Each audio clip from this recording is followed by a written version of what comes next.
আসসালামু আলাইকুম সম্মানিত মৎস্যোদ্যোক্তা ভাই বন্ধুরা যে যেখান থেকে আমার এই ভিডিওটি দেখছেন সকলকে জানাচ্ছি প্রাণঢাল অভিনন্দন। আজকে ভিডিও জুড়ে আলোচনা করব যা কার্পু মাছে পোনা। আপনারা অবশ্যই ভিডিও স্ক্রিনে দেখতে পাচ্ছেন, এখানে রয়েছে যা মিনার কাপ কার্পু, তারপরে অরিজিনাল কালিব হাউস বা মৃগেল, এগুলো সংখ্যা খুবই কম, অর্থাৎ সর্বোচ্চ যারা সংখ্যা রয়েছে যা কার্পু মাছে পোনা।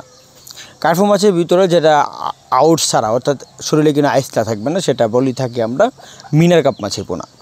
তো মূলত মিনার কাপ, কার্পু, রুই, সিলভার, কালিবাউস, গনিয়া অর্থাৎ সকল ধরনের বাংলা কাপ জাতীয় মাছের পোনা যে সকল চাষিরা পুকুরে কালচার করতে চান, মূলত তাদের জন্য একটু বড় সাইজের মাছের পোনা হলে তাদের জন্য সুবিধা হয়। আর বেশিরভাগ অনেক চাষিরা রয়েছেন যারা ছোটো সাইজের মাছের পোনা নিতে চান, যেমন 1 ইঞ্চি, 1.5 ইঞ্চি, 2 ইঞ্চি এরকম সাইজের মাছের পোনা 3 ইঞ্চির ভিতরে নিতে চান।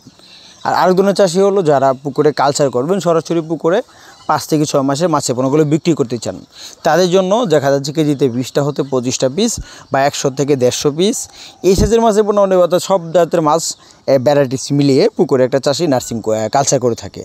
আর যখন কালচার করবে প্রতি শতাংশ একটা চাষি 200 থেকে 250 পিস বা তার থেকে বেশি হোক বা কম হোক এর ভিতরে কালচার করে থাকে, অর্থাৎ কাতলার পরিমাণ দিয়ে থাকে প্রতি শতাংশে যা 2-3টা থেকে 4টা পিস, আর অন্য অন্য মাছের পোনা যেরকমভাবে দেওয়া চলে। তো আপনারা জানেন আমাদের কাছে রয়েছে যা বাংলা কাপ জাতীয় মাছের পোনা, যেরকম রুই, মৃগেল, সিলভার, কালিবাস, গুনিয়া, কাতল, ব্রিকেট, কার্পু মাছ, মিনার কাপ যেগুলা, তারপরে বাংলা কাপ জাতীয় পাশাপাশি অরিজিনাল থাই পাঙ্কাস, মনোসেক্স, তেলাপিয়া ও সকল ধরনের মাছের পোনা অবশ্যই আপনারা আমাদের এই ভিডিও জুড়ে আপনারা সকল ধরনের মাছের পোনা সংগ্রহ করতে পারবেন। আর বেশিরভাগ ক্ষেত্রে এই মাছের পোনাগুলো কীভাবে পুকুরে চাষ করা যায় A to Z তথ্য পরামর্শ জানতে হলে আমাদের ভিডিও জুড়ে স্ক্রিনে নাম্বার দেওয়া আছে, সেই নাম্বারে যোগাযোগ করে মাছের পোনা তথ্য পরামর্শ জেনে নিতে পারবেন। আর আমাদের এই নাম্বারে ইমো, হোয়াটসঅ্যাপ ছবি রয়েছে, তা না হলে সরাসরি কল করতে পারেন। আমার চ্যানেলটি যদি কারো ভালো লেগে থাকে লাইক, কমেন্ট, শেয়ার করবেন।